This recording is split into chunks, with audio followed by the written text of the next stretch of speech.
It is your mistreatment at the hands of white people that has caused God to send down his judgment on America. Now you, in your silliness, are so forgiving. White folk ain't even asked for forgiveness. I want you to hear me.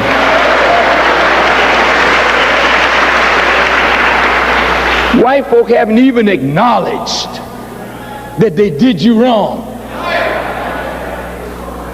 They have not repented for what they did to your fathers and what they're doing to you and what they plan against your future. But God knows their thoughts, their plans, and because he knew them before they came into existence, he planned their destruction before they were born. This country could go so much further if racism and hatred weren't eating it alive. And this is not opinion. This is historical facts. America ain't dying. America's already dead. America is cooked. And what you're watching now is basically just like the body twitching. But America is cooked. America is a collapsing empire in denial. America is going to collapse, and it might not be today, but we definitely don't have 50 more years. It doesn't matter if Trump leaves office today. It doesn't matter what politician gets into office, because you can't put a band-aid on what was built broken. Hello brothers and sisters, and welcome to yet another very interesting episode. I hope you're doing fine wherever you're tuning in from.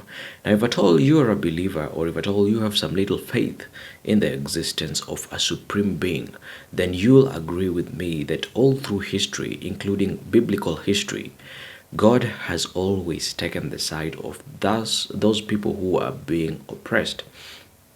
And in this case, in America, white Americans have always been oppressing black Americans. And finally, it is visibly evident that God is taking the side of black people, being that they have been oppressed for so many years. We all know the things that black people have had to go through, not just in America, but globally. Melanated people have had it tough just because they are black. And finally, God is starting to take the side of black Americans in America. Today, more than ever, America is being struck by countless problems. The myth of American invincibility is finally starting to crack. Yes, for so long, problems such as poverty, problems such as lack of jobs, problems such as suffering were termed as, or were looked as, black problems. But today, more than ever, white Americans are also being struck by the same problems. They are finally getting to realize that they are invincible. They are finally getting to realize that racism is very expensive. Now in this video, Louis Farrakhan together with other users or other speakers are going to elaborate this further. So before that, as we watch this video, please watch it with a very keen ear, because I'd really like to know what your thoughts are concerning all this that's going on. And if at all you'll enjoy the video, then please give it a thumbs up, and also consider supporting the channel by sharing the video, hyping the video, and most importantly, by subscribing to this channel. It really helps with the algorithm and helps this kind of videos reach more black people. White America thought they elected a savior, but God sent them their judgment. November 2024, you watched the election results roll in. You saw white America celebrating in the streets. You heard them chanting his name. You watched them worship at the altar of their golden idol. They thought they were crowning their champion. They had no idea they were signing their own death warrant. Here's what they don't want you to know. Here's what the mainstream media will never tell you. Here's the truth that's been hidden in plain sight. Donald Trump is not white America's savior. He is God's instrument of their destruction. Let me show you something that will blow your mind. In 2024, 21% of black men voted for Donald Trump. That's more than double what he got in previous elections. You heard that right. Black men, the sons of the enslaved, the descendants of those who suffered under white supremacy for 400 years, they helped put Trump back in the White House. And white America celebrated. They thought they were winning, but here's what they didn't see. Here's what their blind eyes couldn't comprehend. God was orchestrating the greatest act of divine justice in modern history. He was using the very people they oppressed to deliver their judgment. He was turning their victory celebration into a funeral march, and they were too drunk on their own pride to even notice. Look at what's happening right now in America. Trump's policies are tearing apart the very fabric of white middle-class life. His tariffs are crushing small business owners in rural white communities. His mass deportation plans are creating labor shortages that are destroying white-owned farms and factories. His economic chaos is wiping out retirement savings for white suburban families who thought they were safe. His dismantling of federal agencies is eliminating jobs that white college graduates depend on. Everything they built is crumbling. Everything they trusted is collapsing. Everything they believed in is turning to dust. And the man they worship is the one holding the sledgehammer. Coincidence? Random chaos? Political miscalculation? No. This is prophecy. This is divine judgment. This is God using the wicked to punish the wicked. America ain't dying. America's already dead. America is cooked. And what you're watching now is basically just like the body twitching. But America is cooked. America is a collapsing empire in denial. You got these patriotic fanatics out there still clinging to rituals, flags, and fantasies, all while the motherfucking roof is caving in. And I don't think they realize that this is not a phase. This is not just a rough patch. This is the end of America as you knew it. America is cooked. I don't know how many different ways to say this shit. The dollar is failing. The jobs are gone. The rent is sky high and unpayable. And the people, we tired. We are all tired mentally, spiritually, and physically. Even the middle class is on life support. You got graduates delivering food. Elders are having to go back to work. We got children growing up in motels. And you want to talk about resilience? We are literally trying to survive in a system that was designed to extract our life force. The system was meant to extract our essence.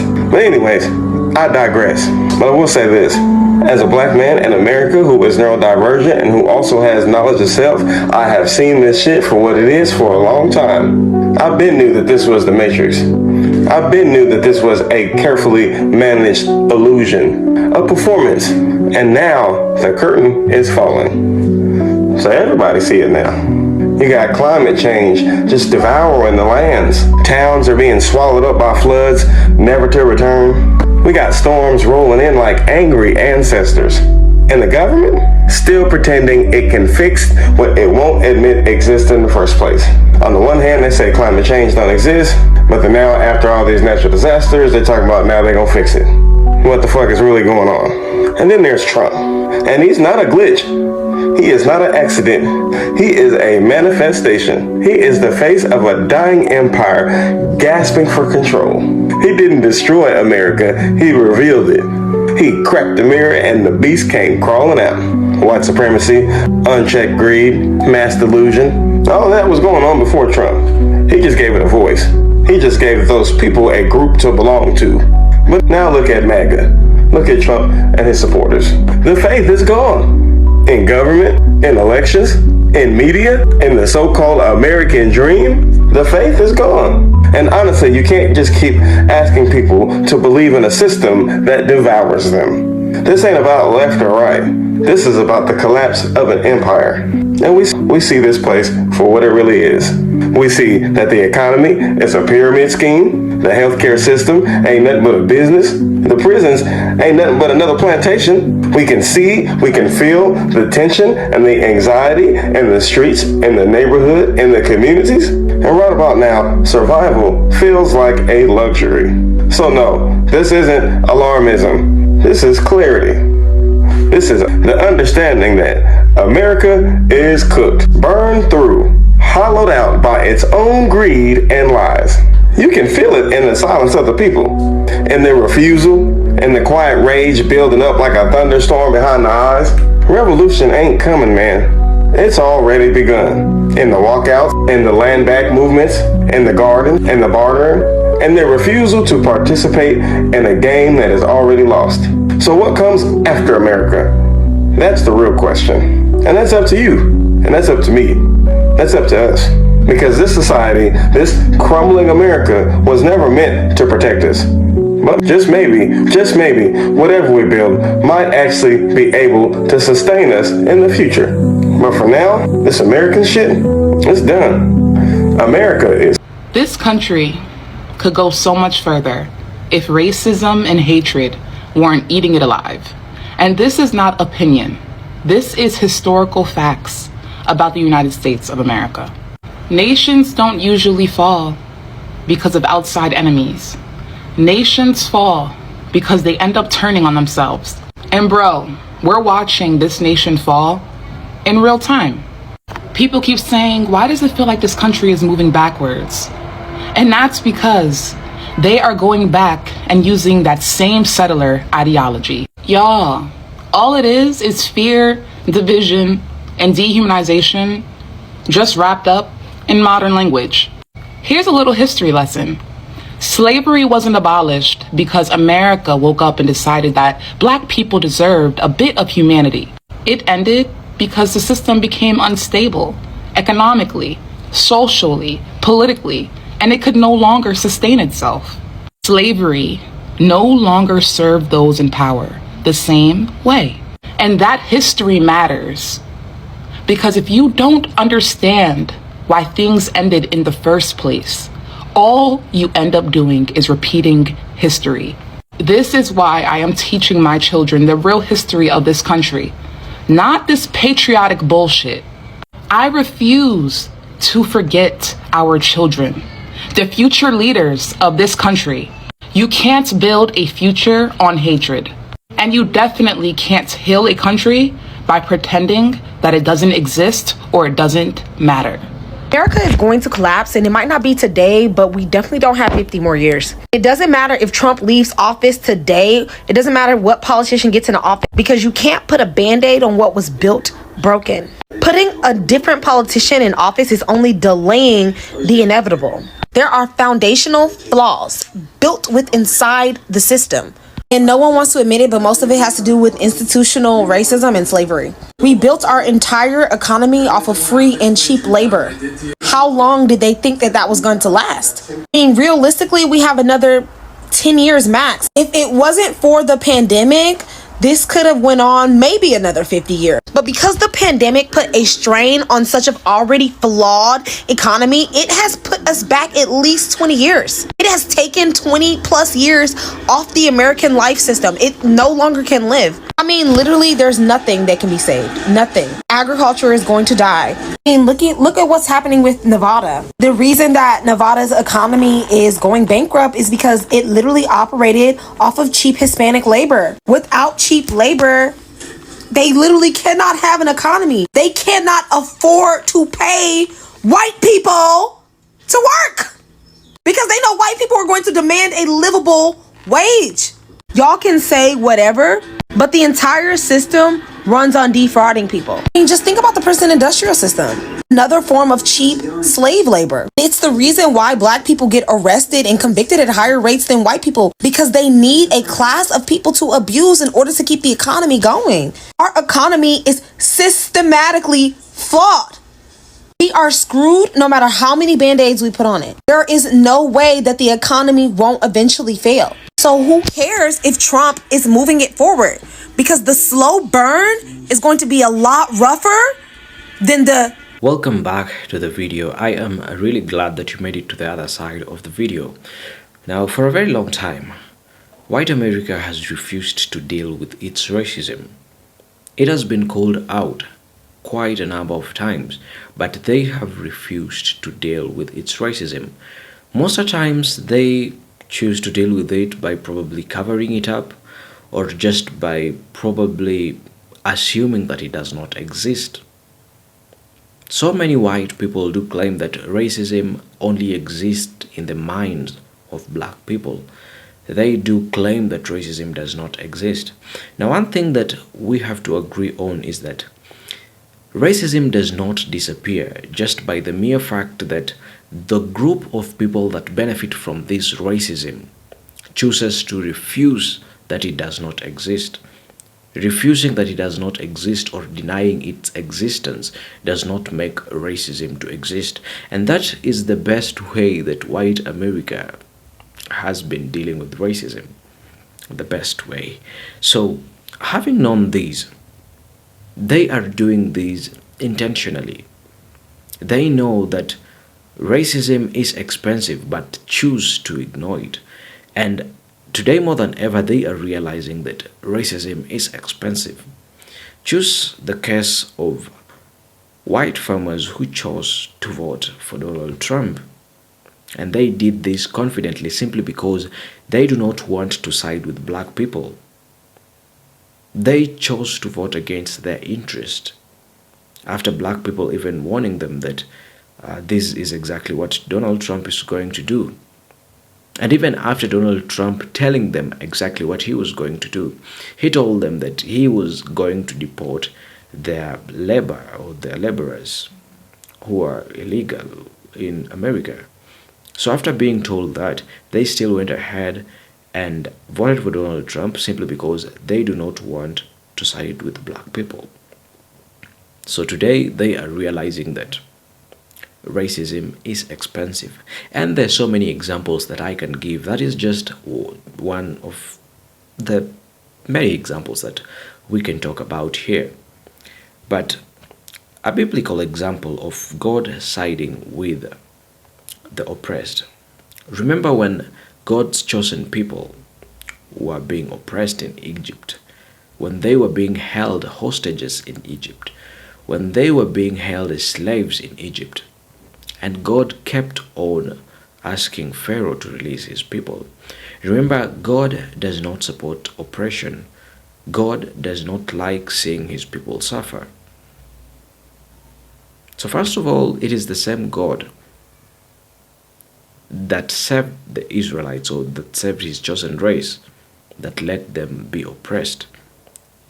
In the similar way, the same God of black people is the same God that allowed slavery to happen. He allowed Jim Crow to happen. He allowed all this to happen. And that does not mean that God hates black people. No.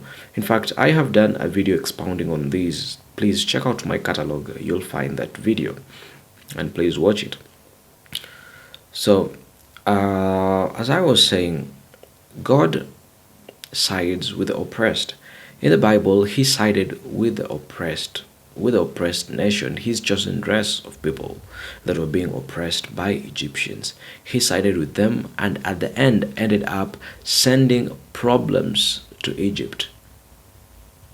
Till the day that Egypt or Egyptians accepted to free his people. And that is exactly what's going on.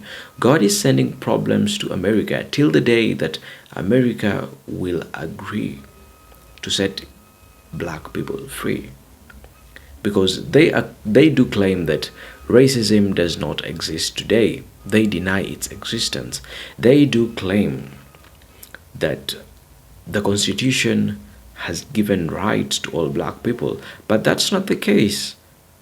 We are dealing with a system that was not meant for black people, a system that was generically made or crafted to oppress black people. Systems that have for a long time pushed negative stereotypes for black people.